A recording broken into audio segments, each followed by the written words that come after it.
Hi to all the nations of the world. This is part 2 of the coronavirus lockdown. Now, I know all nations are going through this, but it may differ somewhat in other nations. It may be more severe, it may be not so severe. But remember, we are all in this together. So, we have passed the crazy ass panic buying where you couldn't even get toilet paper for a week or two. It's like finding needles in a haystack. That was so annoying. And we've passed the rudeness and all that. And if you walk near somebody or you cough, everybody gets off the bus or look at you like you've got the plague. And that ain't very nice. And, rudeness. Oh, don't come near me. And telling someone to literally walk off out the shop. I've heard it all and I've seen it all. And I've experienced somewhat of it too. We've also passed the kicking of security guards in some stores where they called the police. They had to literally patrol the stores. This was in London. This wonderful person was telling me a lot what was going on there and the breaking of the rules of social distancing and so forth. We've passed so much and we still live. And we should be fortunate and thank God every day we are living, because so many people are dying every day around the world due to this thing. And it's really sad. It really is. And our hearts, I'm sure, goes out to the loved ones of those that died, especially if you couldn't even see them, in hospital. You weren't the last face they saw. It was actually somebody in a mask, a health professional. So now we are still continuing going through the process of self-isolating and social distancing. How you're doing with that? Because I know it's crazy and it's like we're in prison in a sense. You get some people in prison and they can be let out now and again if they're on good behaviour to go to a funeral and so forth. It feels kind of like that. Different, isn't it? To the way of life that we used to live. The public, the area has somewhat changed around where I'm living. It's not so hostile. I don't know what it's like in your area. I mean, there may still be fears of or achoo or blowing your nose in public, and I never felt so wary of coughing in public in all my life, because I don't want people to think I've got it and they're fearing me. I don't want to make people feel like that, the general public anyway. And I work with them a lot, or I used to before I lost my jobs, and so making them feel safe is what my job does, and ensuring that there's no trouble. You're present to deter crime and so forth. And it's so different now. Now, many may still fear the reactions of others when you're walking the road, the streets, you're on the bus. But take heart, this is just temporary. We've got to have faith and believe this is just temporary. And it's not just the general public.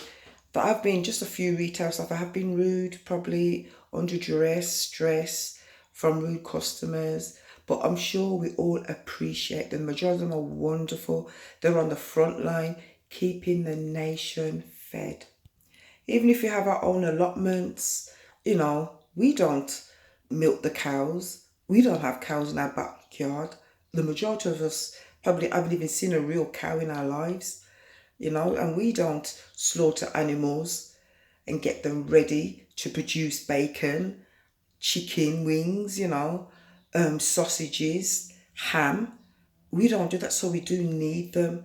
They, as well as nurses, doctors, civil service workers, carers and so forth, are at the forefront. We're on the battlefield. This is a battlefield. They're on the forefront, and a lot of nurses have lost their lives, as I said before, and RIP to them. Our hearts goes out, to their loved ones. And it's not just them, many people. I've known of somebody the other day, and I've known that person probably 40 years. And I haven't seen that person for ages. The last time I saw that person was in 2017. And that was decades before that I didn't see that person. And unfortunately, that person has passed. So we're all feeling the loss of people. And even if, you haven't got anybody close to you that have passed, just the thought of seeing and hearing the news about a child die, it gets to us all. But there's hope at the end of the tunnel. Trust me on that. That is why I'm so grateful that stronger measures are in place. Now they're going to make sure the nurses are more safer. And when you go to big stores, they'll have these big screenings, keep your distance. Of course, they've got all the signs, respect each other, keep your distance, and respect the staff as we respect you and so forth. It's really, really nice. So I'm glad that the stores are doing what they can. Nursing doctors are doing what they can. Police officers are doing what they can and so forth. And we can do our bit too. This is what really made me wanting to do this, because I saw so much rudeness. Elderly person was screamed at and he was nowhere near a customer, and he just rallied, and my mum was there, and she told, my mum doesn't normally get into arguments of other people in public spaces, and but she says that I had to say something to him, leave him alone. He's an elderly person. He doesn't really walk standing up, he's bending down. Some people do walk bending down, and he probably didn't see, but my mum said he was nowhere near the man, and he just freaked out. And this is what I do. I tend to be quite friendly anyway, but I've stepped it up. Something inside me just moves me to step it up. And it's like I walk past people. Sometimes I just smile at people anyway, not all the time. But when I see people walking down the street now, whether they're wearing masks, gloves or whatever, and you want to pass them, I smile at them. And if one has to stop going this way, well, I'm going that way. And I just, my thumbs up, and people might feel it's not necessary, but I just like to be more pleasant, because we're all in this together, and a lot of people are frightened. Sometimes you see their eyes. They're not as rude as before. In some areas or some cities, there may still be, but I'm just like, these are the things that we can do. We can just smile at them, or be patient. If you're not the type of person that smiles and you don't like smiling, you can just nod your head. Give acknowledgement that I'm giving you space. And when I go to stores, I tend to say a lot, not all the time, but a lot. I say, just take care of yourself. Thank you for feeding us, because they're at the forefront. And I've heard that a lot of staff says, I ain't coming in and catching shit. I'm just gonna pretend I got the virus. I can't go to doctors. I can't prove it. I'm gonna self-isolate. I've been hearing all that. So, kudos to them. They want to keep safe. So we can't criticize people like that in this time, but they're just refusing to work. So they're on sick pay continuously until it's over, or until the manager calls them and asks them how they're doing. But then the manager doesn't want to get it themselves. So they'll probably say, oh yeah, don't worry, I'll pay your money. But others decide to go and feed, because everybody says that. Nobody will be fed.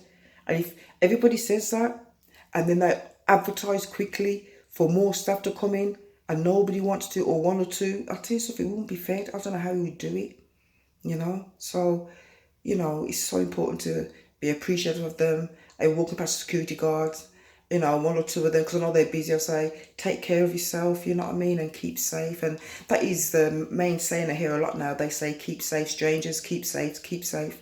And you're queuing, and the person in front of you watching you, make sure you don't come near. And then, don't worry, I understand, you know what I mean? And they smile back. A lot of people do smile. A lot of them don't. A lot of them are rude, and a lot of them are not. It's just the way we cope with this social distancing. But, it'll make it even feel better to do that. You know what I mean? Because a lot of people, they're like, I get hostile all the time. I can't help it. I get angry all the time. Before this coronavirus came, I don't know how to change. But, you just take the initiative, and, this is a first part of my encouragement to you to do better.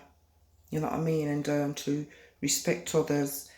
And this social distance, to me, it's so damn evil.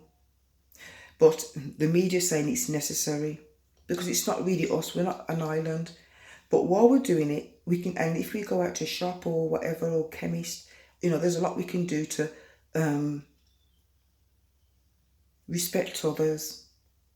And, sometimes I may be a bit hostile to you, At first, I thought, because it was so hostile, what I've seen, what I've heard, and what I've experienced, I felt like there might be a fight. But I think people have kind of almost got over it, But so I'll just be nice and pleasant, and thank you, and ask people, keep well, security guards, staff, even when you walk on the street, the bin men come, just say thank you, I really appreciate what you're doing, at this time. And because we all need encouragement, and it's so nice, we all complain about the world, how bad it is, but we need to be the change we want to see in this world, okay?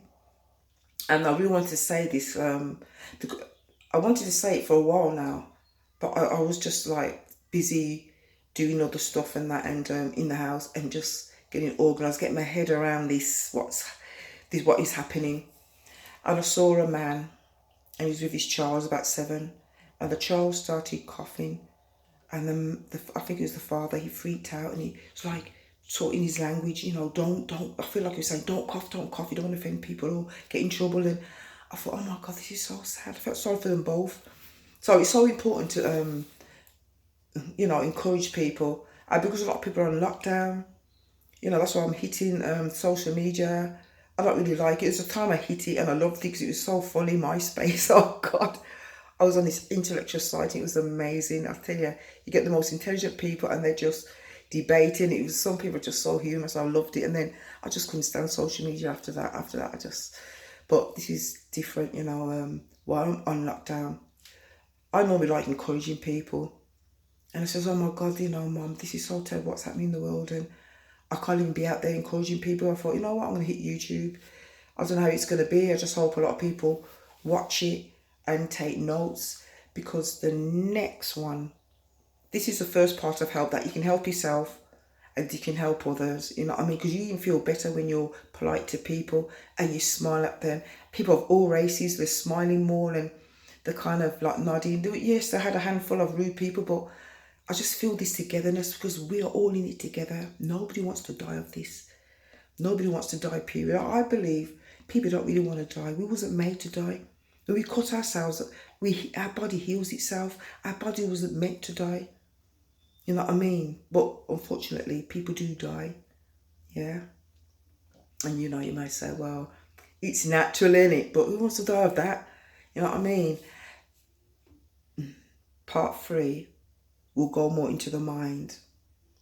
And we'll go into encouraging different groups of people at home and the things you can do. And we have 2 minds. We do. A doctor said it. One leads to the heart, because the battle is in the mind. How your mind goes is how your body goes. If a doctor is honest, they will tell you. When we have anxious thoughts, worry and stress is, now that that there's a doctor that says stress is the biggest killer, and a lot of people can go through that because our family unit is different, our circumstances are different. Some of us was going through hell before this call, and this is like a double whammy. What do I do now? The battle's in the mind. You get this sorted, I tell you something, you will be able to sail through this. You might not like hearing about the deaths and even your loved ones have passed, but you will get through it. It will make you stronger. There's so much good that can come out of this evil. To me, it's evil. It's a biological warfare. Yeah. It's evil. So, I hope you tune in next time. Take care. God bless you. Your families. Keep safe. Keep your distance. And this is the only reason why I want people to keep their distance, really. Of course, be safe. Is because I don't want no harsher measures. Right now, we can go out, but we've got to be careful. I don't want it to be worse that we can't go out. Like a few nations, and I can't even go out, period. I don't want it to be like this. So please, obey the authorities to make it better for all of us. Many of us have animals as well. And there might be a time when I even have to give them to a walk. They need to get out. Especially big dogs, they need the freedom. But if the lockdown becomes worse because a handful of people want to mess up, it's not just about you, it's about all of us. Remember, we're in it together. Take care, and I'll see you next time. God bless. Stay safe.